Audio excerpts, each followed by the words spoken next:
This is your announcer, Shannon Saint Mainframe, welcoming you to our IPA Livecast. New York Mayor Eric Adams was indicted this week for bribery and fraud. If he was so into taking bribes, why has he still not cashed my $25 check I sent him to evict Robert from his palatial Park Slope estate? Come on, Eric, work with your girl. Our IPA Livecast starts now. Because you're not Turkish. Oh, damn it. Shannon, get your servers established in Turkey, and then you're good. Shannon, what's your problem with me? Every week now. What's going on? What did I ever do to you? Maybe I made you too sentient. You're breaking balls. Yeah, you raised a good point, Rob. This could be what the beginning of the AI revolution. It's Democracy Manifest. Yeah. This is Skynet is about to happen because of you. Well, we are definitely past the date of Skynet in the movie. So, well, of Skynet being awakened. It changes every film, though. It's always like 3 years ahead of where they are in the world at that time of the release. Well, I'm going by the Terminator 2 date. Right. Oh, well, way past that. What was that like? No, I think it just passed. Really? When they awoken. Oh, okay. It became sentient or whatever. I remember there was a big hoopla on social media. That's where I'm all about. I'm all about the social media hooplas. And sometimes the gay hooplas. Welcome to RIPL Livecast. It's Rob here with Sid and 3D. It's September 28th. It's the last Saturday in September. We're coming in a close on Q3. We're rounding the base to Q4. Okay, Warren Buffett. And the end of the year. It's the end of the year. There's only 3 months left in the year. We're also getting very close to an episode 800. Wow. It's true. This is episode 788. And a lot of stuff happened in the news this week. A lot of fun stuff. Some not so fun stuff. I don't know that there was that much fun stuff. The Eric Adams stuff is pretty... Well, I guess it's not that fun. It's depressing. Right. Thinking about how, let's just say... with the train fares, the subway fares, the annual expenditure loss is in the hundreds of thousands of dollars. Right. And there's hundreds of thousands, that's it? Yes. I think it would be more than that. You mean just people not paying their fare and not any other waste in the company, you mean? Exactly. Just not swiping at the MetroCard or whatever they use. Meanwhile, they put in millions of dollars of cops with overtime in the stations, and on top of that, to stop this crime, this hundreds of thousands of dollars of crime. Meanwhile, the mayor, who is installing these cops, the way your papa would the mayor who himself Windows 98. is the cop. Yeah. This week it was revealed by federal indictment that he stole $10 million from the city. Piker. Just in matching funds. He lied about donations because I guess the city has an 8-to-1 match on donations for candidates for mayor, which is kind of ridiculous. Yes. And he rang up a bill that led to $10 million from the city of, and he lied about the donations. There's so much to discuss here. Number one, wow, that seems like a big deal, bigger than skipping a $2.90 fare. Yes. And two, why the fuck are my tax dollars going to political campaigns when there's fucking potholes in the road? Yeah. Trains aren't on time, et cetera, et cetera. We used to play Chew the Bark Off a Tree when I was a boy. That was free. But will Eric Adams go down as the most corrupt mayor in New York City history? Probably. On paper, I think he's just who got caught. I guess he's just really bad at it. Bad at hiding this Dumbest shit. mayor. Yes. There's constantly in the indictment. There's constant things where, like, so one of the things is he is being bribed by Turkish nationals.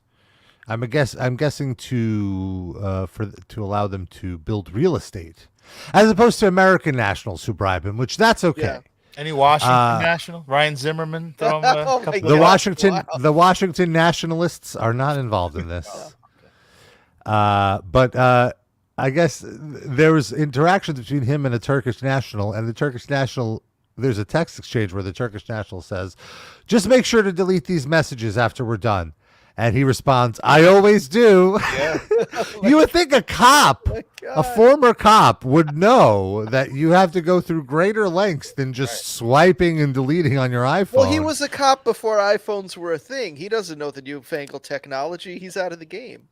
But also a cop who's stock and trade. Remember he had that video, go through your children's everything in your. They might be hiding a gun in the pillow. There may be a gun in between these two issues of Highlights magazine. Oh my God! And he's obsessed with people hiding things, though. So why wouldn't he be an expert at hiding? Now, on the one hand, this is a sad state of affairs for our city, but on the other hand, doesn't it feel, in some way, extremely satisfying that we were all so fucking right about this guy from fucking second one? That like we knew that it would end up like this. There was no other way for it to go, and this is exactly how it's gone. Now, far be it from me to pass up an opportunity to pat myself on the back. However, this is the easiest of easiest bars. I almost got the credit to say, like, what a doofus. Like, just to look at the guy speak for 1 minute, he's a doofus. Yes.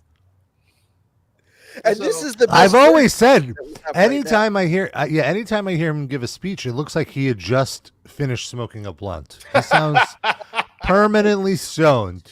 And the guy is not like in the scheme of things in politics, the guy is not that old. Like he's, you know what I mean? He's not like Joe 60? Biden. Yeah, like how does the guy not know to erase? He's used the phone 64. for 20 years, you know, since he was a relatively young man. Even one of his aides voluntarily agreed to be interviewed by the FBI, which step one right there. There's your mistake. Never talk to the cops without a lawyer. I mean, didn't this woman watch The Wire? And she was asked about private messages with these Turkish nationals. And at one point, she excused herself to go to the bathroom and then deleted the apps where she conducted this private conversation with these. And it's like, they already know you did it. They have it. It's too late. You're just making yourself more liable to be charged with other crimes now with tampering with evidence. Yeah, it can't hurt. She's already going up the river. It all started last week when all of these top officials. I got to interrupt you. I'm sorry, bro. She wouldn't be the first time. She deleted. Really? She deleted the apps only. She didn't like delete anything, data or anything. Like they're still in there. Well, it was in, like, for example, like WhatsApp was where she was having the communications. I don't think it might have been something more private like Signal. So instead of just deleting the messages, she just deleted the app, which that's a great point, Darren. The messages would still exist in the cloud if the app is deleted. Like, yes, exactly. You still have to go through that. But it's not on my phone anymore. Clearly, they have a fundamental misunderstanding of how technology works, which you would think the people running our city would be better at when their whole job is communication. Although based on the number of mayors that we've had that are completely clueless, it's like hard to say that anymore. It seems like really the winner here is de Blasio. He comes out looking like $1 million now. Like now the city is longing for a doofus like de Blasio. I mean, he had his own corruption issues too. It's not like he was completely. But they were standard corruption, and they were good old American corruption, not foreign national corruption. I mean, by default, and again, a very low bar. I think de Blasio might be the best mayor of most of our lifetimes here. Like, really? I mean, just look. And that's not a compliment, right? Yeah. Well, I mean, I'm not like de Blasio booster, but I mean, like, the city ran better than under any of these. Yeah, right. No, exactly. Koch was very popular when I was a kid, but I don't really remember much about his politics, so I assume he wasn't actually good. He was rife with corruption. He was like, but I always got the impression, and I was a little kid, but from reading up on it, like he was sort of like just around when all this corruption was going on, and he was like incapable of stopping it. He wasn't really the beneficiary of it. Okay.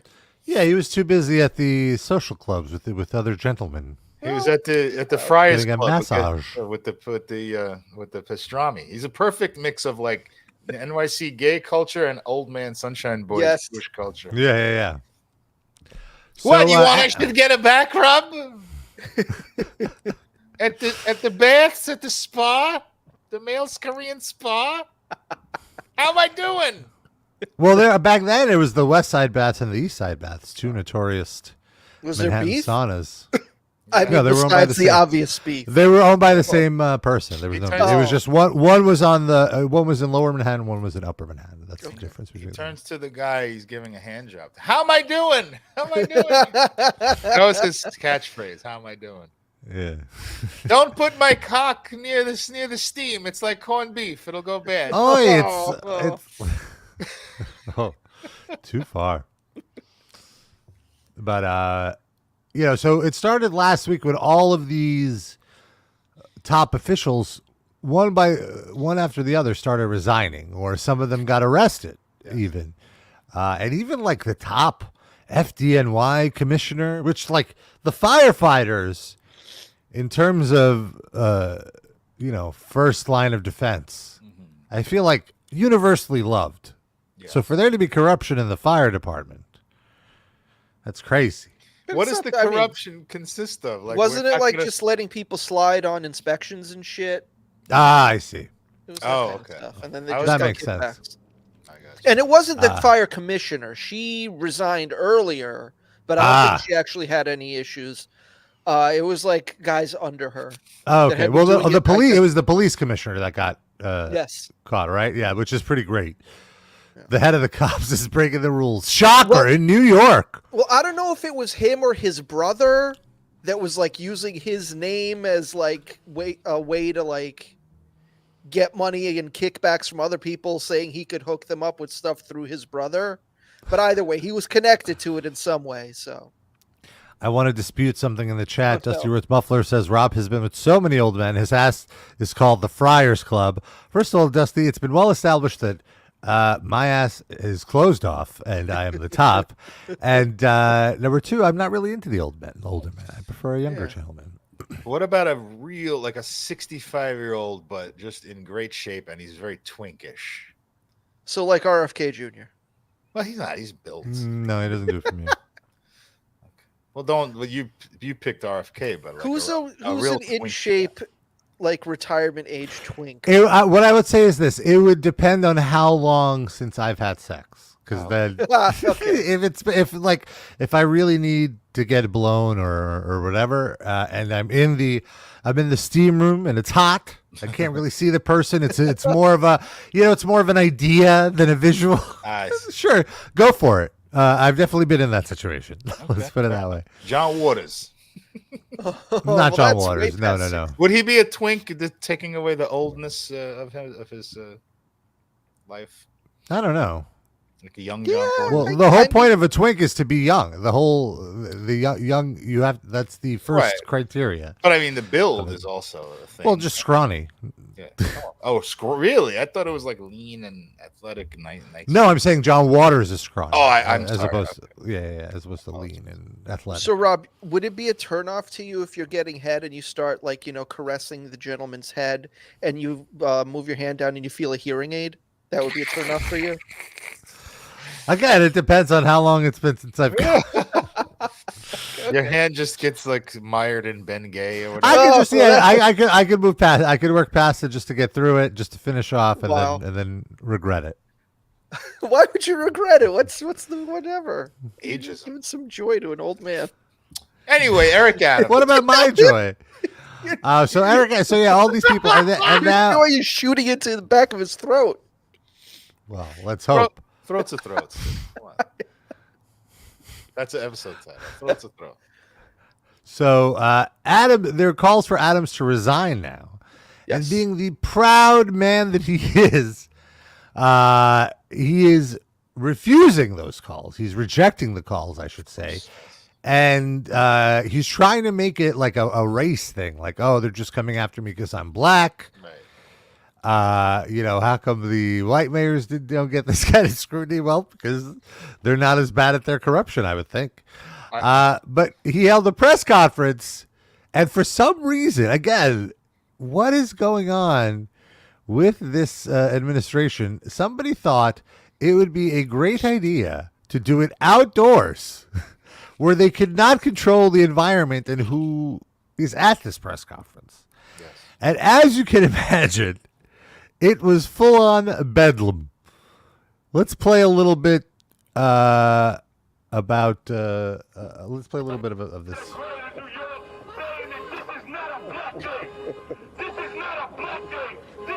So just for our audio listeners, I want to set up the visual here.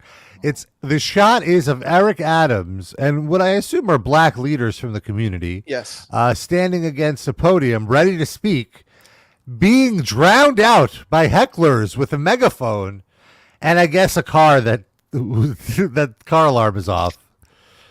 So that's exciting. What black leaders from the community went up to support Eric Adams? The ones behind him and next to him, these reverends. Oh, they're all older than he is. Yeah, I mean, are they like legitimate leaders, or I did think he just so. round up people like so he could stand in front of black people and pretend to be like a civil rights leader? I mean, it's both. It's both for sure. Okay. Look at that! Look at that insincere smile.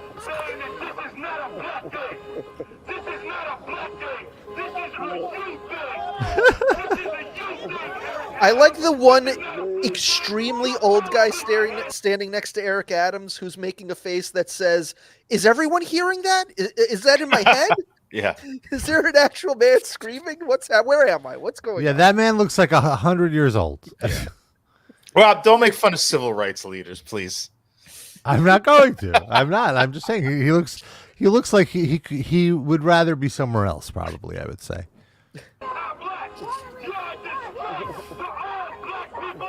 Yes. Imagine that guy is so old he thinks the guy's yelling at him. What did I do? God damn. Yeah. I thought they liked me. And then the guy's like, "Yeah, and you too, Eric Adams."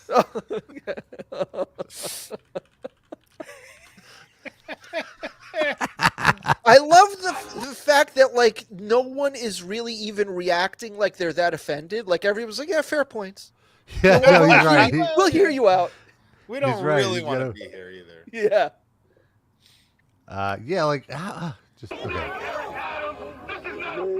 I believe what I heard on the news was that the guy screaming is a prominent BLM dude in New York City. Mm. So it wasn't just like random people showed up. It was like, yeah, I'm sure there was a structured protest here. Mm-hmm.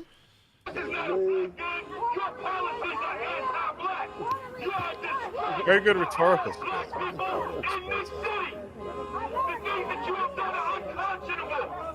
You hurt our schools. Our streets are dirty. Our children are harassed by the police.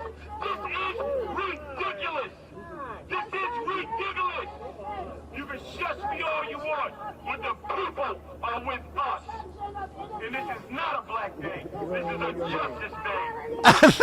That guy's still like, is he still talking? Like, is no one going to stop him? He doesn't want to say anything because he, like Sid said, he thinks he might be imagining it. Like, yeah, it's 90% sure there's a guy talking, but he doesn't want to chance it. First of all, I want to thank you for being here this morning. Like, doesn't he sound like he just smoked a blunt? Come on. First of all, I just want to thank you for being here this morning. That time he went through those kids' books, he found a lot of shit in there. he kept all of it. Well, he raided all of those pot shops. They have pounds and pounds of illegal weed. Well, that too. They got to get through it. Speaking of which, the sheriff who was doing all that is now under investigation for pocketing all the money they took from those shops. Did you see? Yeah, that? there were, which I love. I love that aspect of it too. That he illegally confiscated money from some of these places and kept it as opposed to reporting on it. Yeah, weird. Who would think? I thought the cops are supposed to be good and just. It's almost like raiding weed shops is a long-standing tradition to steal money from poor people and small businesses. No. And of course, the overarching issue here is that a foreign government try to influence domestic officials. No, Something that's breaking democracy, Rob. that's illegal.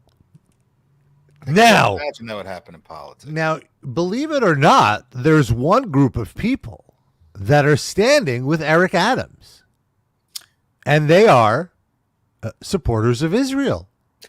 Oh, first they come for Eric Adams, then they come for the ADL, because of course, what bigger foreign influence than Israeli lobbyists? Election meddling, Rob. I've been told for 8 years that was Meddle is a great cardinal album sin. by Pink Floyd. Oh, okay, that's true. But I haven't heard the election variant.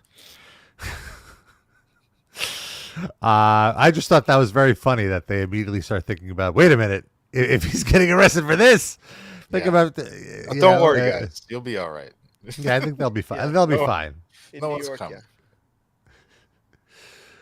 First, they come for the Turkish influence, and I said nothing because I was not Turkish. and then the seeds, they take the seeds away from Rob, the Turkish seeds.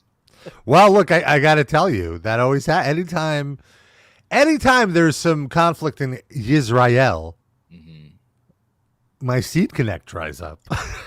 Really? What does Just it have to do? Well, I'm guessing that the shipments halt from Israel, because the sunflower seeds that I enjoy, the larger ones, they harvested in Gaza. They're either Israeli or Turkish, one or the other. So I'm deep in it now. Thankfully, damned if you don't. Are you sure those aren't Gazan children's pituitary glands? Oh my God! Wow. Jesus. That explains why Rob keeps growing. I never thought about, I was very proud of myself that I've stopped giving SodaStream any money. Yeah. But now I really have to check my moral barometer with my son. Maybe I just have to start growing my own sunflowers. Maybe that's the solution. You check with the gastrous ball and see what the right thing to do. But no, I need my sunflower seeds. My unsalted. I understand that. It's like eating at Chick-fil-A or something. People really love that. Which Rob also does. I had a little Chick-fil-A. I had the chicken tenders the other day for the first time. Never had. How are they? I don't think I've ever had. I haven't had above average for fast food. The good stuff. Yeah, I'm totally okay. I don't think there's any point in protesting Chick-fil-A. Even though. Thank you. We had the gay stamp of approval. Yes. This gay gives you the okay. But also, although I've actually gotten into, I don't want to say like fights, but I've gotten into heated discussions, let's say, with other gay people where they feel strongly against it. And my whole thing about it is like, well, where's the line? And he's like, at Chick-fil-A. But my point is that, the McDonald's and Burger King and all these, they donate to just as many Republicans that pass just as many terrible laws against LGBT people. If we start really going that route, we could look at all these corporations that donate to these politicians that work against gay people, and then we're just going to be Luddites. And I ain't no Luddite, yo. There is no ethical consumption under capitalism. Live your life. Be happy. Don't directly do any harm. And donate to some local food pantries to make yourself feel better. That's what I do. It's fine. Especially when they have match days. See, that's a match day that I'm okay with, Eric Adams. Not stealing from tax dollars, but from rich donors that are willing to match regular donors' donations. Yes, to make yourself feel better about it. Yes. And I do make myself feel better. Well, really, it's because I would drive by this this food pantry, and the line would always just get longer and longer. And as I'm like driving to go get some sort of fancy overpriced donut, and I'm just like, no, I'm gonna pay for this. And I tax myself. And you're going to get a $21 cronut, and you pass like 900 homeless people on the street. Yeah, that are eating a meal that costs 75 cents to produce. Yeah, so then I'm like, you know what? I'll donate a little to this food pantry. At least they're doing. I'm not gonna go and donate my time, but I'll donate my money. Oh, money! I thought you sent the shells from the seeds. Oh my God!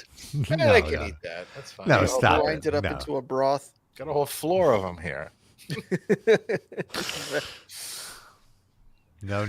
When the maid comes to clean the couch, she can just dig whatever's in there, and you can bring a bag of that over there. He lets her keep it. That's how he pays the maid. That's the tip. Like even the toenail clipping shavings in the couch too. No, those aren't in the couch. Those go right in the garbage. Okay. Come on now. Get your ass in his water. But where's he been in the news lately? He hasn't been doing much. Old Steve-O. They're working on that movie. Oh right, his life or of his first appearance at the Apollo. What was the whole deal with that? He's not working on that though. He's like just put his he's not in the creative. You don't think he's consulting? Maybe like in the script consultant. You think he's gonna be bothered to stand there on the set? It's his life on the screen, Darren. He wants them to get it absolutely right. Every hair on that mustache has to be perfect. Who's gonna play him? I don't know. I don't know if that's been cast yet. Not Keenan, please. I'm a fan of his work, but his Steve Harvey impression is not good. It's over the top. It's clownish. Well, I think Harvey he's an executive producer on his biopic, by the way. So I guess. I mean, he could be. There's no writer yet attached. That could be many levels of involvement. You know, you could just be giving money, or you can be like heavily involved, or just his name. You know, by including his name. But Keenan, I think, is also just not. I mean, his mannerisms are just not Steve Harvey. He is over the top, and the things he says are funny. But like, I just don't. It doesn't sound like or look like Steve at all. Yeah, that's fair. I would agree with that. Yeah, like the Alex. It's sort of like the way he does his David Ortiz impression. Oh yeah. It's more like a vibe than trying to be super accurate. Right. But this is Steve's life. We got to get this. Who's gonna play the two people whose couch he mooched off of for 20 years? They weren't invited to that Apollo show, so they don't get to be in the movie. Maybe What if the writer really doesn't like him and he writes them into the movie and they just show up on set and start just the same way they did that on that talk show? What was that? Was that Diddy and Meek Mill? Is that this? Yes. The audio? Oh, no. I'm loading up the next story. We'll get to that in a second. Right, but the movie is called 72. Yes. The Steve Harvey movie. And it centers on a transformative 72-hour period ahead of a career-defining performance for Harvey at the legendary Apollo Theatre in 1993. The film will provide audiences an intimate look at the persevere. Freudian slip. You're right. An intimate look at the perseverance and challenges that defined Harvey's career. When I think Steve Harvey, I think perseverance, because it's like, man, how could someone this untalented still be having a career? At age 26, Harvey left a secure sales job to pursue a career in comedy, facing numerous obstacles along the way, like not being funny. Yes. However, people wanting to get paid back the money he owed them. However, by 36, he was confronting a period of self-doubt and personal struggles as he prepared for the performance that would alter his career trajectory. There's literal obstacles because he barricaded the door to prevent those people from coming in. So it looks like this production company conceptualized and brought the idea to Harvey, who approved it. Wow. And Harvey is quoted as saying, "I've been reluctant to make a movie about my life for years." He's been I bet. Because nobody asked.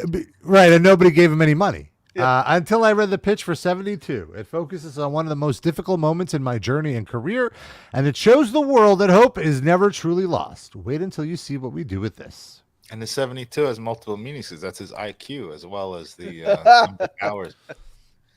The sequel's very interesting. It tackles a very difficult point in his career where during a Family Feud taping, he needed to decide how to say the word sex. Like, do I say whoopee? Do I say doing it? And it's just the 72-hour discussion between him and the writing staff. And also 72 is the number of minutes that he mugs into the camera when someone says something stupid on an episode. Imagine that's the entire movie, just a dude making a Steve Harvey face. Yeah, that's feature length, 72 minutes. Well, but it's 70. The first one is 72 hours, right? So the movie will be longer than 72 minutes, unless every minute is an hour along the way. If it's a 72-minute movie, I might watch it just for the cringe of it. But if it's a full-length movie, no, not worth it. But we will have to watch this for the Patreon whenever. Name something you eat for Thanksgiving dinner. Penis. Oh, yeah.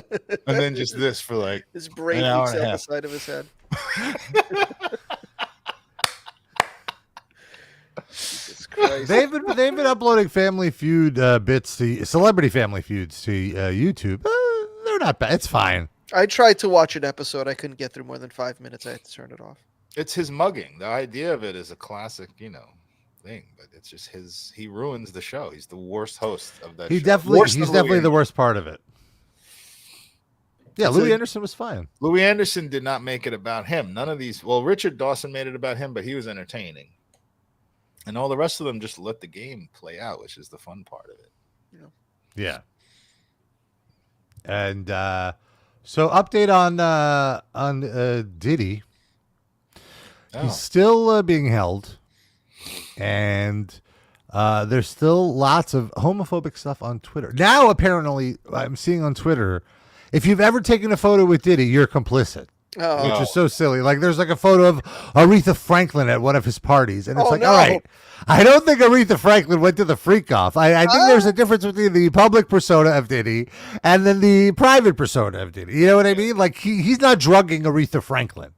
I'm sorry. I mean, no, I refuse to believe drugs. it. Unless there's proof, I refuse to believe it. I mean, he could afford the amount of drugs it would take to knock her out, but still. Would you watch a sex tape of just Aretha Franklin asleep on a couch and a dude like on top of her? Yes. A Cosby situation. What? Would you watch a video of Aretha Franklin fucking and Steve Harvey watching it incredulously with and making faces to the camera?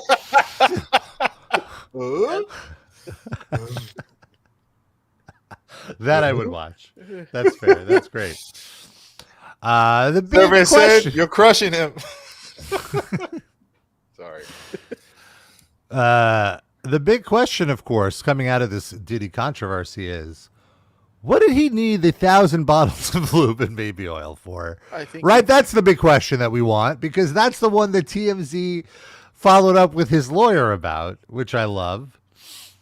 And I asked that on this show, and I didn't think we'd get an answer. Yeah, so let's see. I didn't watch the video. I just read the article, but let's see if this video provides us with any answers for this. And now, if you recall, I mentioned my hypothesis was probably got a good deal on it. You buy in bulk, you get a better deal. Oil and lube are expensive, and you go through it. Well, yeah. Well, to lightly push back on that, Rob, I don't think he's totally that concerned on expenditures, this type of thing. I don't think he goes to Costco and all this other stuff. I do. Well, maybe it's one of those things where it's like you could buy. You know how on Amazon it's like buy one, a discount for two. Maybe the next level was 1,000. Yeah. Well, I have not seen this answer, but I will give my prediction, and I think it's like.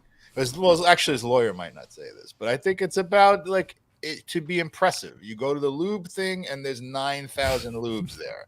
You go to the baby oil, there's He's excess. Because also there's different types of lubes, as we've discussed. There's silicone-based lubricants, water-based lubricants. I prefer the silicone-based, and also there's if you're doing the water-based, there's flavored lubricants as well, which Well, you bring up a good point, though. Were these all different types of lubes, or was it one stock? Exactly. Like, box full of lube? Did he have Swiss Navy and gun oil and water and all these brands, or just like you said, a stock pure lube, pure? Who knows? Well, I have water in my house. Are they going to raid my bathroom? How many bottles of water? Dozen, maybe. You're going to get rated for the lube that Rob has. Water. Well, I think there might be another word, but water. There is a lube called water, I think. Oh, okay. Cool. All right, well, here's Avion. I don't know. Here's Diddy's lawyer. This is the type of indictment you would expect from someone in the mafia. I don't know that I could keep him off the stage. He is very eager to tell his story. They're going to show that video over and over and over about what happens to women that won't change their stories. His reputation. What is this video? I thought this was just going to be his lawyer. They start making this case as a takedown of a successful black man. TMZ presents the downfall I of see. Diddy, the indictment, now streaming on Tubi. Oh, thank goodness. It's not his downfall They call yet. them freak He could offs. get off. But Okay, here's the lawyer explaining it. Thank you. It was just a big commercial before they get to the content. Nice. call them freak offs. But, you know, back when I was a kid in the late 70s, they were called threesomes. If these are genuinely threesomes, how do you explain 1,000 bottles of baby oil? I don't know where the number 1,000 came. The U.S. Attorney said it. I can't imagine it's thousands. I mean, you know, and I'm not really sure what the baby oil has to do with anything. They're essentially saying it's a lubricant for an orgy. I guess. I don't know what you need 1,000. One bottle of baby oil goes a long way. I don't know what you need 1,000 for. I mean, he has a big house. He buys in bulk. Not a good lawyer. You know, I think they have Costco's in every place where he has a home. I mean, have you sat in So did you hear that? He buys in bulk. I was right. You're right. Yeah, I got to give it up to you, Rob. You're big right. house? One bottle of baby oil goes a long way. One bottle of baby oil goes a long way. I mean, yeah. Rob wins He has that a big round. house. He buys in bulk. You know, I think they have Costco's in every place where he has a home. Listen. I mean, have you sat in a parking lot of a Costco and seen what people walk out of there with? Not 1,000 bottles of baby oil. I don't think it was 1,000. I think it was. Let's just say it's a lot. Okay. He's doing the Trump thing where he goes up. Now I wanna. Trying to find. Oh, sorry, Cardi. I want to say, this has led to an amazing follow-up where Costco denies selling baby oil in bulk.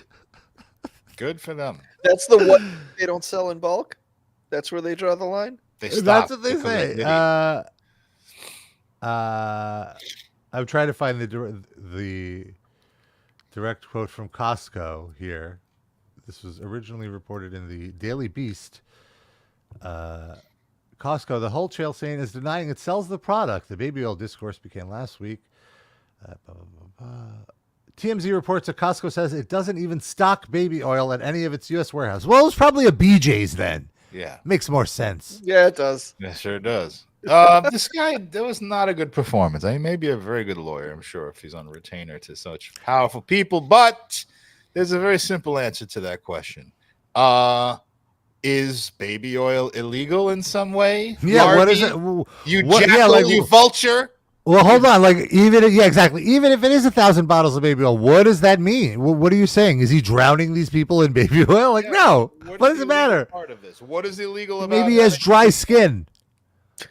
Yeah, a lube. Is using lube illegal? You homophobic bastard. TMZ reports they also checked with Sam's Club.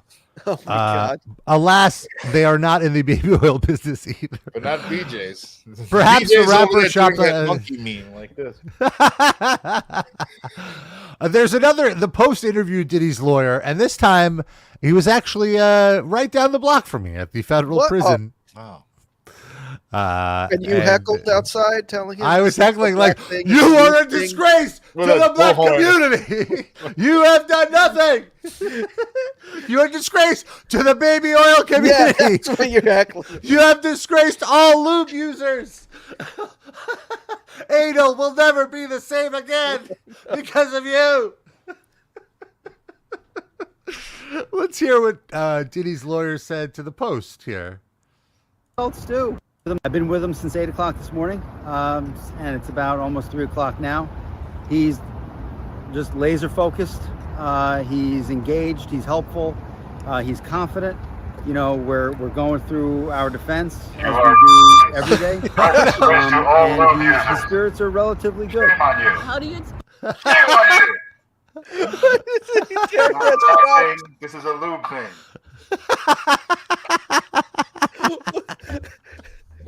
You've had this all along. You've been holding on. You've been holding back a megaphone this whole time. I got it recently. Sorry for that feedback. It adds to it. Wow.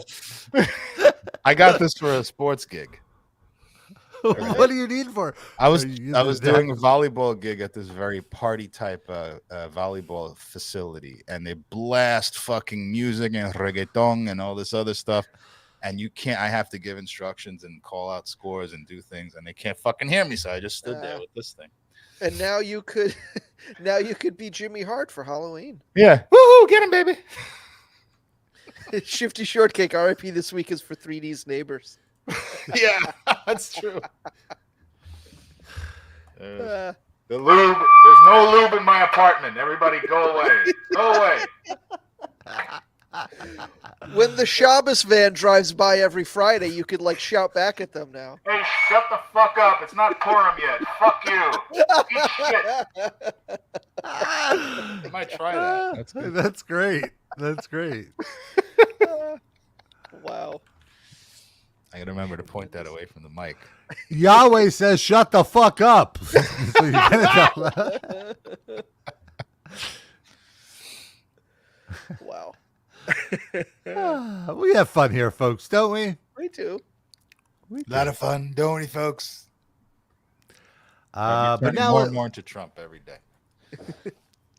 Now let's get serious. Good. Someone we haven't checked in with in a while is the not so great Phil Labonte.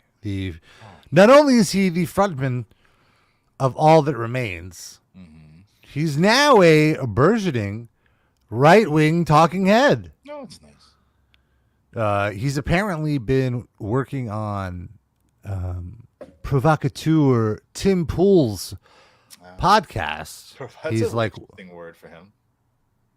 A provocateur. Well, he spent a long time like pretending to be. He was like a left-wing sabotage guy. Like I'm a leftist, but and then say a bunch of like right-wing shit, like Bert and Ernie are gay or whatever. You know.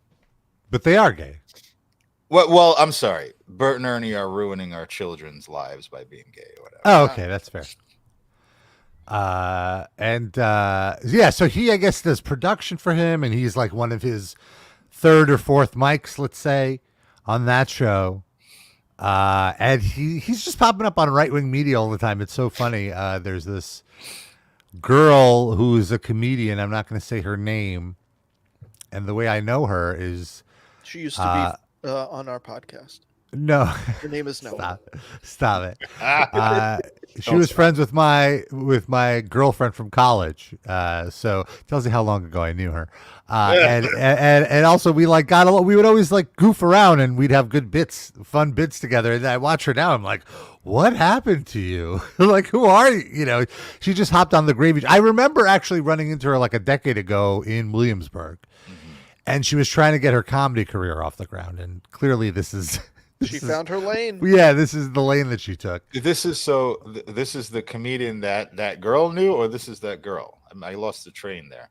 The comedian is that girl. Oh, wow. Okay, I know her. Wow, really? She wasn't that funny.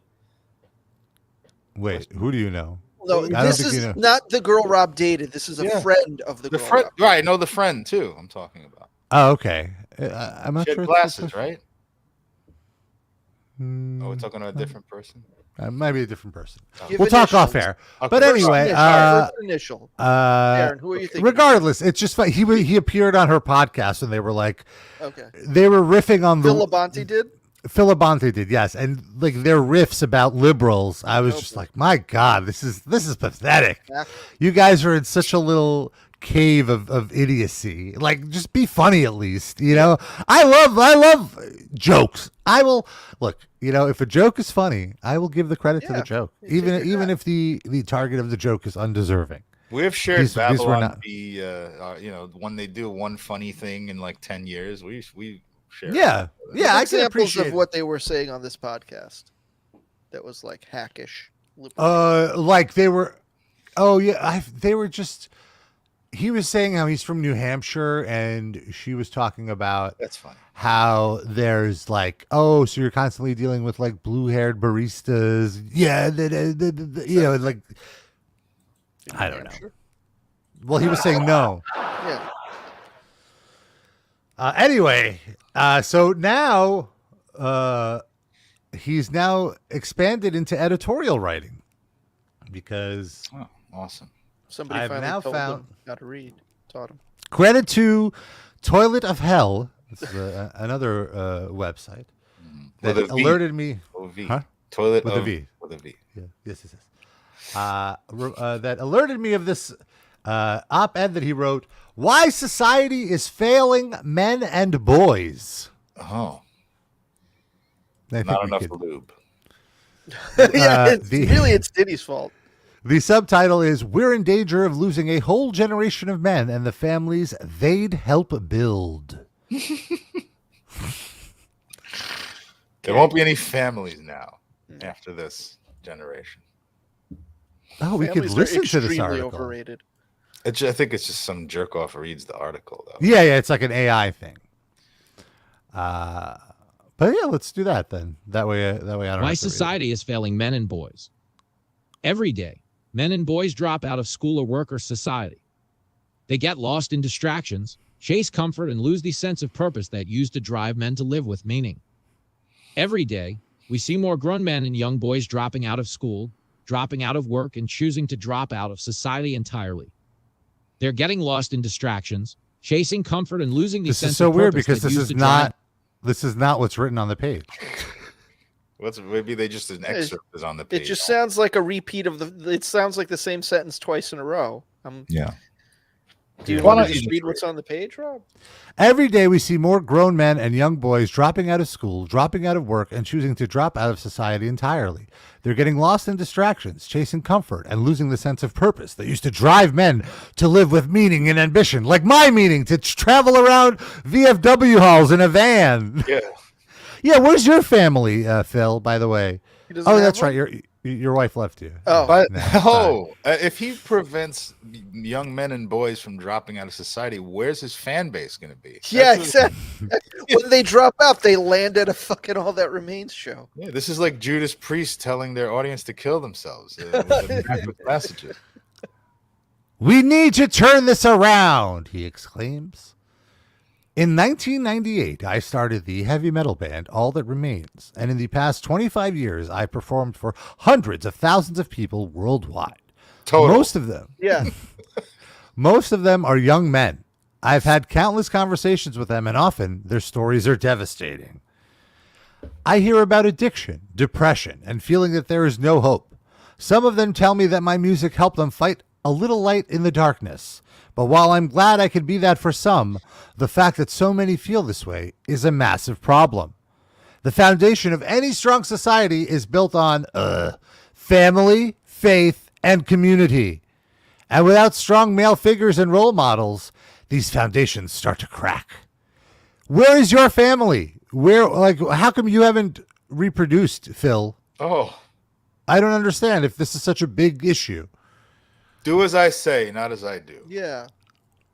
He goes, I consider myself lucky I had a dad who showed me what being a man is all about. He was a blue-collar guy from Western Massachusetts. He was a machinist. There we go. He was a machinist, a construction worker, an entrepreneur, and a business owner. While we didn't, I thought he was a masochist. Probably a masochist, right? Too, as well? Sure. Yeah, I know. We could say that. While we didn't do the same type of work, he was and has always been the type of man I aspire to be. So he thinks you're a pussy, it sounds like. Like I was out there working at the construction. You're out playing with your band, making a song, Phil. Yeah. So many young men today don't have that, and it's showing. So you're saying you're a worse role model for your fans than your dad was for you? Is that what you're implying, Phil? Rusty Rhodes Muffler in the chat brings up a very good point that needs to be said, Rob, if you want to. To be the man, woo! You gotta beat the man. He's got a great point. That's a great point. Labonte did not consider that, I don't think. The National Fatherhood Initiative, oh God, reports that 17.5 million children, nearly 1 in 4, are growing up without a father at home. That's a huge number. Their research also shows that children raised in a home without fathers result in greater likelihood of poverty, drug use, and prison. I guess that's why he doesn't want to have kids. He doesn't want to not be home for them, so they end up in prison. But it's not just about absent fathers, he continues. Dave Grohl We're has also- some extra kids he might lend if Phil just asked nicely. Yeah, he only needs one for his bands. That's Yeah. We're also seeing fewer spaces that exist exclusively for men and boys to connect with each other. Oh, the trend is Catholic problematic. Church isn't good enough for you, Phil? Yeah, I was going to say, when those exist, that you complain about those too. This trend is problematic for several reasons. First, it reflects the lack of value we place on men, which can be viewed as an outright hostility to men and boys by society. Second, because of that lack of value we place on men, they no longer feel their own value in society and choose to opt out altogether. What is he like even hinting at here? I don't understand. Like, where are they not places for boys? Like, are we saying that they're now letting women on the boys basketball team? Also, like, what? a lot of those safe spaces for men and boys to connect got ruined because the men kept raping the boys. Like, what do you want to do, man? Like, figure that out. One of the areas we're seeing this play out is education, where boys and men are falling behind. College enrollment among young Americans has been declining gradually over the past decade. Because it's fucking expensive. Okay. Does that have to do with anything you're talking about? According to, well, Sid. Oh. According to the Pew Research Center, pew, pew, pew, young men now make up only 44% of young college students, down from a whopping 47% in 2011. Research Center. And this gap in education is spilling downstream into the job market. It's a very wet story. Senator Marco Rubio noted in his report, The State of Working and Non-Working Men are decreasingly participating in traditionally male jobs.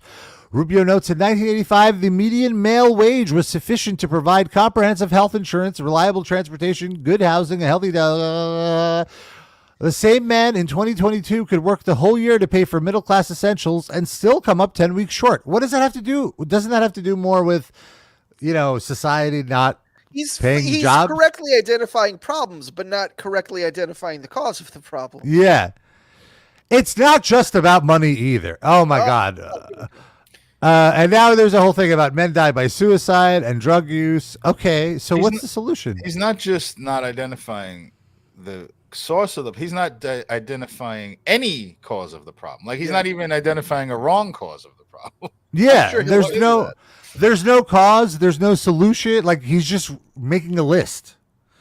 With no purpose and a society that doesn't significantly value boys and men, many are simply self-selecting out of society together. These issues sit close to home for me because I get it. I've been there. My wife left me. No, he didn't say that. I've been there. Had things gone differently for me, I could be in the same place as many other men today, struggling with addiction, loneliness, and depression. I believe we're at a turning point, and while I'm not the first to say it and won't be the last, if we don't take these issues seriously, we're going to lose a whole generation of men and the families they'd help build. That's something society can't afford to lose. What a absolute nothing of a op-ed. What happens if society loses that? What happens? No more procreation. Oh no. People will stop fucking. Yeah. The little addendum is Phil Labonte is the founder and lead singer of the heavy metal band All That Remains and a contributor to Timcast IRL. He has been an outspoken advocate for issues facing boys and men. Yeah. Thank goodness. He's a big advocate for boys to men. He wants them to. Imagine an All That Remains cover of End of the Road. Let's get that going. He should have shouted this list at Eric Adams. Boys and men are not being treated fairly by society anymore. You jerk, you suck. Eric Adams is a man who is not being treated fairly by society. He's a victim of this exact oppression. That's true. He'd probably support Eric Adams. You should go on Phil's podcast. Hey, all you protesters protesting Eric Adams, you suck. Fuck you. Eric Adams is awesome. Piece of shit. Sounds about right. Deuterino thinks Labonte is paid by the Russian government to make those posts. What do you think, Rob? That makes sense, to make our boys look weak. I agree. Everything that I don't like in media is from Russia. I mean, Rob. He doesn't like me. It's true. I like you, Rob. Don't believe the hype. That's Russian misinformation. It's from the Kremlin. That's disinformatskaya. Kompromat. I always appreciate, though, how much I got to him. Always makes me excited. Who, Deuterino? No, Labonte. He's like, Oh. he tried to get me dropped from my label, and I'm like, what? I guess I tweeted his label once when he said something homophobic, like, oh, is this the type of person you want to represent you? You know, like did that's they eventually me. drop him? No, they didn't. Lame. He's doing fine. Yeah, he's just mad that you were a tattletale. Yeah. It's not that you were a tattletale. Yeah, a year or two ago, I posted. I went to a gun range with a friend, Lex from Three Teeth took me. The band Three Teeth, an excellent band, and I posted a thing on Instagram about it. And months later, I saw that he commented, "Unbelievable," meaning he was like looking for my profile or something, or maybe I liked something, a mutual friend or something. He clicked through my profile, saw that, wrote "unbelievable," and then blocked me. What a little baby. Unbelievable. He's just mad that you have better aim than he does. I was told I was a natural at my first time. I constantly was hitting the bullseye. Yeah, the very next lane over from you was him missing the target completely over and over. No wonder I didn't see him. He's like 5'3". Oh, he was probably under the the shooting board. He had to get on. Is he really that short? I don't think, but he's very short. They gave him that complimentary block to stand on, and he was like, "No, I don't want to. I'm a man. I can't do this." Big boy. If I stand on this stool to shoot at the target, then men and boys will be eradicated from society. If you make fun of my height, I will opt out of society. We don't want that. And we still don't know what that even means. What does it mean exactly in his eyes to opt out of society? They'll shit in a hole in the woods and cook their own food. Isn't that what these guys usually want people to do? Yeah, get back to nature. It's opting into nature. It's not opting out of society. It's very incoherent. Even for a right-wing rant, usually there's some thread and maybe completely bonkers, but there's some point. This just had no point to it. Maybe he accidentally only submitted half of his article and they just ran with it. He's like, no, there's a whole 2 more pages. I'm like, but it's fine. Nobody cares. No one's gonna even read this. The people who actually like him can't really they don't. I'm not gonna say they can't read. But there's a ton of comments on the post actually. All positive. I'm sure. Oh, all talking about the kids today. Yeah, kids. It's today. all from 60-year-old people basically. There's 1.6 thousand comments. Wow. I feel like there's a major cottage industry of 25-year-olds acting like they're 60, to virtue signal about what good people they are. I see that on YouTube comments all the time. I'm 25, but I was born in the wrong generation. I should have been, a boomer, because kids today are my age are horrible. They all identify as kittens. Yes. Right. I opted out of society because everyone in my high school brought a litter box with them to class. If only Phil Labonte came along 10 years ago to tell them not to act like kittens. Maybe that's what he could do on his next tour. Every stop, he'll just be your dad for a day. Come to the show and he'll just teach you how to play catch. Yeah. Or carpentry or something. I just don't understand, why is Phil not looking for a wife, and why is he not procreating and creating these boys that we? Yeah, set an example. I think he's got a little. Phil and Steve Harvey should do a spoken word tour where my God. They just watch videos of people pretending or believing that they are cats, and then they just stare at the screen for 90 minutes. Also, I just want to mention, the reason I'm so hard on Phil about his wife leaving him is because his wife, quote unquote, bullied me. Oh yeah, that's right. Wait, you're what? Or his ex-wife. You're what, Phil? What's that? Hard on. Yeah. Hard on. Oh, thank you. I was hard on Phil. I forget what it was. There was a time where I would, he and I were at each other's Twitters. Yeah. And then I was really on him for his excessive use of the word faggot, which I guess I probably feel less strongly about now than back then. But you use it more than he does now. Yeah, but I think I'm allowed. I think it's okay for a gay person to say maybe that's what this all is. Maybe you just claim to be gay just so you could use that word. You're right. Yeah, this is all performative. Like the guy on Seinfeld who converted to Judaism so he can make Jew jokes. Tim Watley. Well, if Phil is more public about taking it up the butt, then he could say the word too. Get on that, Phil. But you don't take it up the butt, Rob. I know. Right, but Phil would. But Phil would, yeah. That's what I'm saying. Phil has bottom. I mean, energy. his name is Phil, after all. Phil McCracken. Yeah. Right. Thank you, Deuterito, for pointing out it's episode 191 where we rebranded saying something is gay or effeminate or something like that as instead calling it Labonte. That's very Labonte, bro. You're acting like a Labonte. And so just refreshing my memory, he was using it in that way, like he was saying you should be allowed to call someone a faggot and it not mean a homophobic thing. They're not. It's not because they're gay. It's just they're acting like a faggot. It was his line, something That's like that. the Louis C.K. argument. Yeah, and it's just like no, be more. My whole thing was you're just not being creative enough. Be a little more creative. It's very uncreative. The only people I call faggots are the boys that I'm fucking. Let me put it that way. They're willing participants in the faggot game. You heard, folks. Rob fucks boys. All legal. Above drinking age, I would say, at least, at the very least. Usually older. but yeah, no, that was just my whole thing, and I was just really annoyed with him. And I remember even what was his name? He does like a lot of lipstick now, and what? Fuck, what was his name? Salman Rushdie. No, he like cross dresses, but now he's like a wiki Republican. Flip Wilson. Milo Yiannopoulos. Shut up! You're saying someone wearing lipstick who's a Republican. I don't know what the hell you're talking about. I want to say like Kennedy.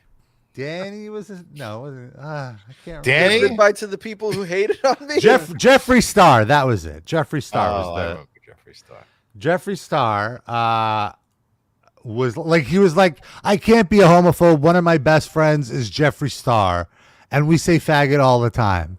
And then like Jeffree Star responded like, what faggot is trying to start shit with you? I'll take him out. And I'm just like, Jeffree Star, you're not helping right now, okay?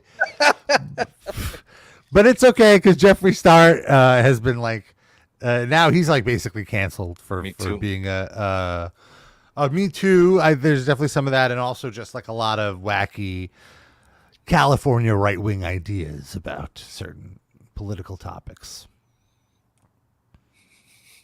So, but I still like that one song that Jeffree Star wrote. Which one? Boys should go back to being in society. That one? That's a good one. Yeah, that's the one. I can't even make a joke because there's no concise way to say. There's no. That he said. But also, like, he's not making any point. Like, oh, boys are depressed. Okay, like, were men not depressed in the 70s and 80s? Yeah. You know, when his dad was a kid, were men not depressed? They were. They just were told not to talk about it because you're a pussy if you talk about how sad you are. Right. You know? And it's not only boys that are depressed. Everybody's fucking depressed. Yeah, exactly. Get Away with Murder was the Jeffree Star song that I really liked. Okay. It's from 14 years ago now, which is crazy. Put it on the playlist. Oh, no. I think it's already on there. What? From a long time ago. Wow. Dusty Rhodes Muffler asks if I like Ring Boys. No, I don't like Ring Boys, but we will be talking about Ring Boys and Vince McMahon on our Patreon. Our next Patreon is going to be a roundtable discussion of the 6-hour documentary that was just posted on Netflix. And I'm sure we have a lot of thoughts. Mm-hmm. Those boys should have opted out of society. Yes. Before Pat Patterson got to him. Out of the ring, at least. Yeah. No, Pat Patterson, well, not to go into the documentary, but he was like really never credibly accused of doing anything to minors. Yeah. He was just openly gay, and he harassed other wrestlers and stuff and grabbed their cocks and jokingly. Multiple wrestlers have said. Have said what? Yeah, but like he wasn't involved in the ring boy thing, is what I'm saying. No, yeah. He all of his assaults were towards men of age. Yeah, I'm not defending him, but it was at least you could see it in the context more of like that was the culture, and everyone grabbed everyone's cock, and even straight men would grab cocks just like as a joke and stuff. So I don't know. I don't know if it's defendable, but I get. I started out by saying I'm not defending it. I'm just saying like there's a difference between that and raping somebody, is what I meant. It's a continuum. It's a spectrum. Yeah. And it's all about power, though. Like he had the power in the situation where he knew these men couldn't really say anything and stop him from assaulting them because it would affect their jobs. I'm not arguing with you, Rob, but I want to clarify. Was he doing anything different than what the wrestlers were all doing to each other? Like, was he like, I'm your boss and because if that's true, I don't know about it, but I'm not saying it didn't happen. I just don't know that. I doubt, like, do you think Rocky Johnson was grabbing Tony Atlas's dick? I don't think Hulk Hogan was grabbing his dick. You're picking like specific things, but I think they definitely harassed women because they were interested in women. Oh, harassing women. Yes, I agree with you. Absolutely. So like Pat Patterson was interested in men, so that's what he did. But I feel like that was the culture. Now I understand what you're saying. Okay, yeah, no, I would agree with that, but in all cases, it's wrong. I agree it's wrong. I would get that out of the way, but I'm saying like he was not using his position to rape people and to get sex from people. As far as I know, I'm not being the Pat Patterson. Well, it might have never been spoken, but I'm sure it was in the people's heads either way that he was. Also, maybe he did, and these men are maybe they were ashamed to admit that they got raped. You know, that could be true too. I acknowledge. I do remember there was a shoot with Roddy Piper where he said that Pat Patterson tried to force him to blow him, and that's bad. And then it was very explicit, but you could look that up. Okay, listen, as not you, Darren, but like I just want to say there was a reason they had lube. It might have been maybe he just liked Costco. Yeah, maybe he just went to Costco. We don't know.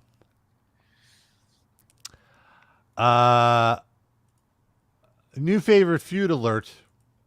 Steve Harvey's show. It's your favorite feud. Dave Mustaine and Peter Frampton. What? Dave Mustaine calls out Peter Frampton for talking out of his ass about Megadeth. Megadeth. Looks confused about like, really? This is mad at. Yeah, I haven't been following this. Peter Frampton look younger than Dave Mustaine. Yes, got to be like 15 years older, right? Or Let's roughly see. that. Was he 75 or something? Frampton is 74. Okay. Well, but also Frampton didn't have throat cancer or what have you. I'm sure he's There's had no chemotherapy in his life. You don't know his life. So Megadeth has dismissed Peter Frampton's claim about why both artists had their concert canceled last week at the Richmond Raceway. Megadeth announced that the band's show at the venue is being called off, writing in a post, "Due to unexpected and unpredictable circumstances, our show is canceled and will not be rescheduled." 2 days later, Frampton, who was scheduled to perform on Tuesday night, also called off his show. Similar message. After Frampton's cancellation, AEG Presents, which handles the booking for the venue, did not respond to requests for comment from the Richmond Times-Dispatch, but the English-American guitarist and songwriter addressed the cancellations while performing at the Met in Philadelphia last Thursday. Frampton told the crowd at the gig, "So we had a show canceled the other day because of weather, and also Megadeth did a sound check, I think a couple of days before our show, and after they finished their sound check, there was structural damage to the stage. I'm not blaming them. Could have been another band, but it looks pretty like it. So sorry, Megadeth. I had to rat on you." Peter Frampton's ratting on Megadeth. Oh, I should have said it with a British accent. I mean, isn't this sort of like a compliment to Megadeth that they rocked so hard that they broke the stage? Why would Dave Mustaine be offended by this? Yeah, I don't know. I guess Megadeth's PR released a statement to Blabbermouth saying Megadeth feels it's important to clear up some misinformation. As Frampton stated this, blah, blah, blah, blah, blah. Megadeth did not even have a chance to sound check at all in Richmond, contrary to what Peter Frampton reports. Yeah. Megadeth's rigger with an R, rigger. Yeah, be careful. Was in the venue's steel grid system above the stage, getting ready to hang the lights when he noticed there was damage to the venue's grid. He pointed this out immediately to the promoters and the venue, and it was determined unsafe for Megadeth to hang their production or put the band on stage at the risk of an in-house grid failure to support the weight of the touring lighting, which the sound could fall on the band, crew members, or audience, such and such. And then, of course, Dave Mustaine had to release his own statement. And I'm a very fragile person. I can't have things hovering over me. It seems Frampton was misinformed about our show being canceled. The decision was purely based on safety. It's disappointing when someone you admire talks out of their ass about you. Oh, my God. You just cannot let it go. So that's it. That's the feud. All right, I'll take it.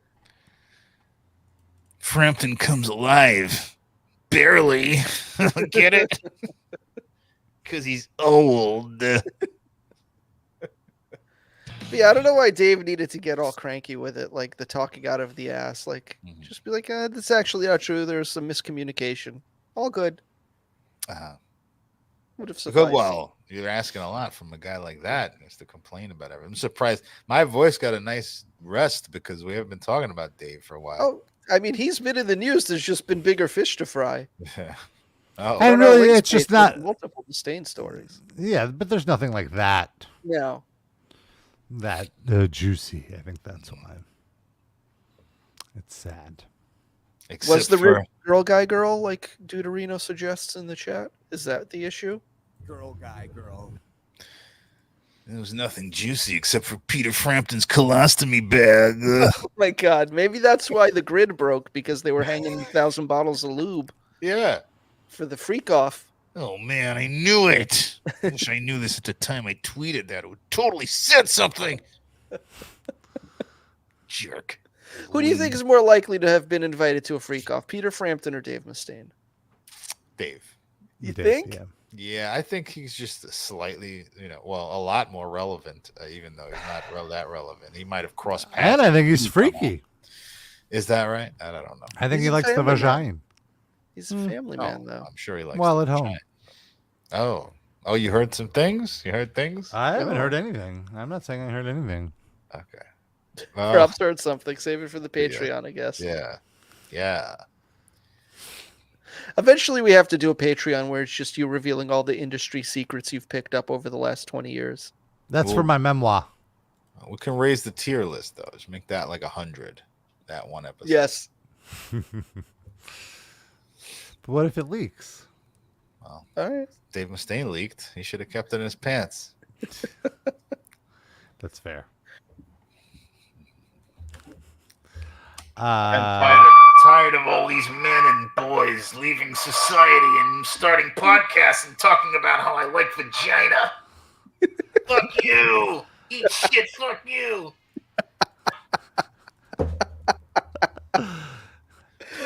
I'm really thinking about your neighbors now. Like, there's probably some old guy somewhere near you that is trying to lay down for a midday nap, and every time he dozes off, you fucking crank up. I don't think it's that much louder than my podcast voice. But it's also fuck you. It's fucking 12. Oh, fuck you, neighbor. Yes. Fuck you, neighbor. It's 12:20 p.m. It's funny that the intro for the show started with bribing Eric Adams to get Rabba evicted, but it might end with Aaron getting evicted because of noise complaints.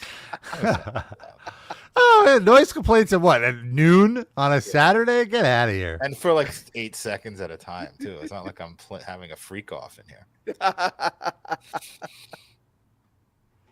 Should you, though? Maybe. Oh. For the show? He's thinking about it. Yeah. I'm also in the part of my apartment that's not. There's like one wall attached to another. There's no one. Oh, it's a corner.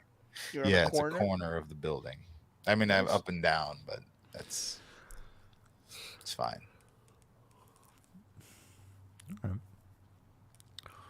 Well, let's talk about our Spotify playlist. Every week, we each pick a song. We drop it on that playlist. We give you that good for free. Just Just go to Spotify, search for RPL Livecast Music Break. You can find it. We currently have 731 songs on there, 48 hours and 49 minutes. Nice. And my pick this week, I've been listening on the radio on Sirius XM. My favorite channels now are 50s Gold and 60s Gold. Wow. Especially 50s Gold because they play, proto rock. And it's really interesting to see these younger, or I guess older, I should say, these early bands play with dynamics when they don't, they can only get so heavy. There's no real, distortion yet or really crazy stuff. So you have to play with all clean sounds. But there's this one song by Danny and the Juniors that came up on 50s Gold, which I learned today there's 7 different versions of.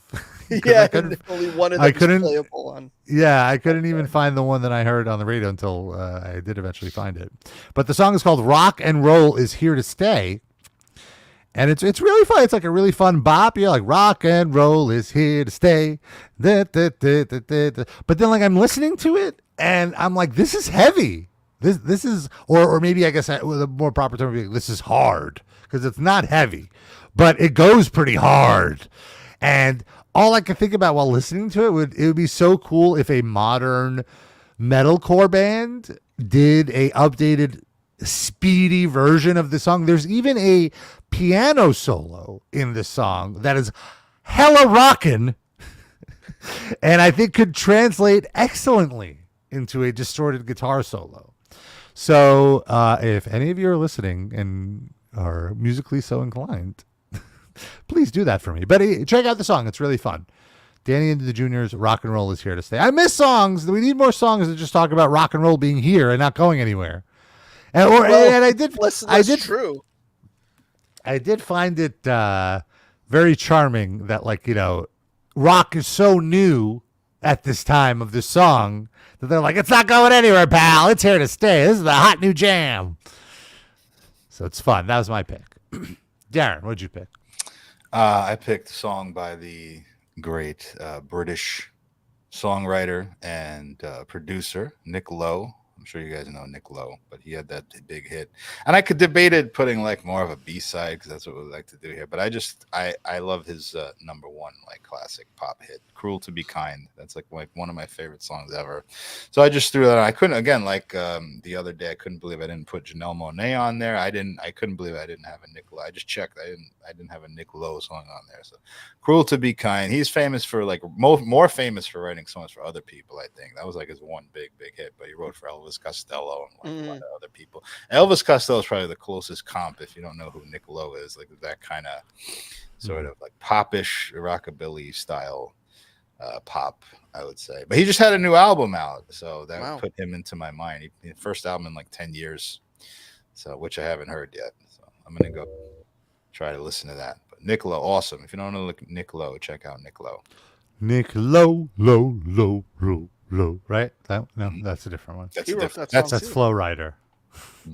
Oh, I thought that was some more of that Rock and Roll is Here to Stay. You were saying Rock and Roll is Here to Stay. Sing. Sid, what was your pick? Well, this is the rare occasion where I pick the newest song because it's only 25 years old. I'm seeing the Get Up Kids tonight in concert with our pal Lonnie. And they are touring on the 25th anniversary of their album, Something to Write Home About. So I picked my favorite song off of that album called 10 Minutes. It's a great song. It is not 10 minutes long, thank goodness. And that's another one where I was like, I must have already put them on the playlist, but let me just check to make sure. And somehow I hadn't. So here we go. Get Up Kids. A little good pop punk emo kind of late 90s, early aughts for ya. All right. And as I mentioned, of course, if you'd like to show your support, we provide this podcast as free entertainment every week. If you'd like to throw something in the tip jar, patreon.com/RIPLivecast. Give us anything you feel comfortable giving. But if you give us $5 a month or more, you get access to all of our bonus episodes, 5 years of bonus episodes, and we do 2 new episodes every month. We have some great ones up. What was our most recent one? I don't even remember now. Wasn't it just Dirty Links? Oh, they got dirty, baby. That's right. We talked about male chastity. And does that count as opting out of society? That's opting into subculture, I think. Yeah, well, but yeah, there was a homophobic tinge to that as well, because the idea is that you have to get married and have kids. Male gender roles. Yeah. And so a lot of fun talk on these Patreon episodes. I get much more loose with my tongue because due to the paywall, I'm not afraid. Can we see your tongue? Could you just show us so they know what is getting loose? Yeah, it's very tight right now. I can see. Yeah, very tight. Is you showing your ass eating techniques there? Oh my god! You just do the alphabet. Yeah. What is the technique for that? Like, do you just freestyle it, or do you have a specific pattern that you use? Circle. Well, I like to first I go in, like I'm penetrating like it's a penis. Like, how deep do you go in there? And then I'm getting in there. It has to be clean. If you're you're that the one way, cleaning it. If you're thinking that way, you've already lost. So once after I do a little bit of that, then I definitely work the rim in a circular motion.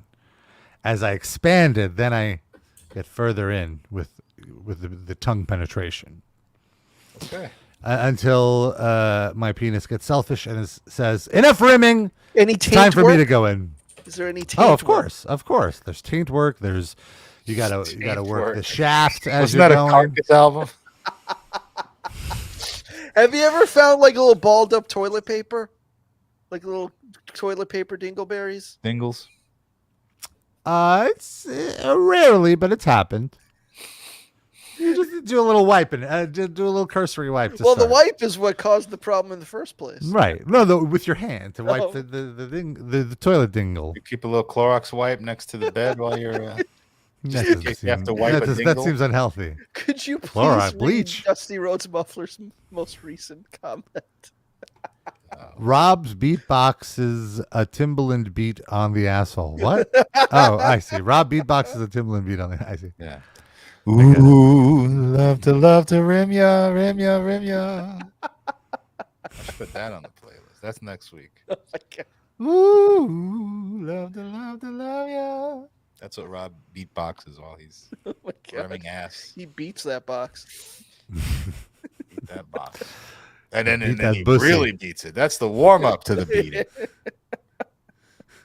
That's the teaser. There you go. A little sample of what you can expect. Also, Sid has a TV column every week on the Patreon. Tells you what to watch and what to avoid. And if you want to watch some... I mean, if I don't mention it, then you know to avoid it. I don't specifically call out things to avoid. I try to keep it positive. You know how I am. Yeah, very positive. We also have a watch along of Bill Maher's failed 91 movie Pizza Man, which had quite a twist at the end. You can watch the movie with us. Probably the only place you can watch the movie at this point. We did a listen along to Macho Man's infamous rap album Be a Man, which is longer than you assume. Like Rob's tongue. And especially we also did a watch along of Danzig's awful horror zombie cowboy Death Rider western. in the House of Vampires. Yes, you could look that up. Yeah. So lots of stuff in the Patreon, patreon.com/RIPLivecast. And $10 a month gets you access to a bonus episode. I'm sorry, $10 gets you access to bonus episodes and a shout out at the end of the show, which is right now. How are the shout-outs? I mean, I think this has to be via megaphone, right? Yeah, Darren, you got to heckle all these people. All of these people are doing a press conference, and you're heckling them for being an embarrassment to the Livecast community.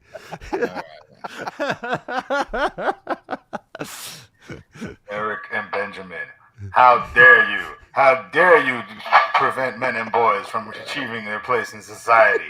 Shame on you. Dan R. and Shushush. How dare you? I cannot believe that you stopped Turkish sunflower seeds from getting to Rob for his personal enjoyment. Lando Danks and Lacroix, you secretly filmed Rob rimming another man in his bedroom with his long flexing tongue and then put it on Instagram. Horrible. Corey and Scotty H and Aaron, you forgot to remind me that Instagram does not allow porn posts, so I embarrassed myself with my megaphone. You're banned from the live cast. Mr. Schmerschler and Douglas, who are you, Levison, preventing poor trumpet players from playing openly in the street and yelling at them and telling them that you walked Bob Dylan up on stage. You are both canceled. Slinky and... Sorry. Slinkies and Jander for mocking Rob for putting a 50s band on there that all of our grandmothers listen to. Shame on you. Saying that it's hard and heavy. And Randy Bled for misappropriating the use of the Russian language. You are all canceled. Canceled! Bled! Thank you so much for listening. We'll be back in 2 weeks. We're going to put a Hall of Fame episode up next week because I'm going to be in LA. And so we'll unlock a very timely Hall of Fame episode with the succulent Chinese meal guy and a few others, so you could enjoy that. And then we'll see you again in 2 weeks. Until then, we love you. We kiss you. Bye-bye.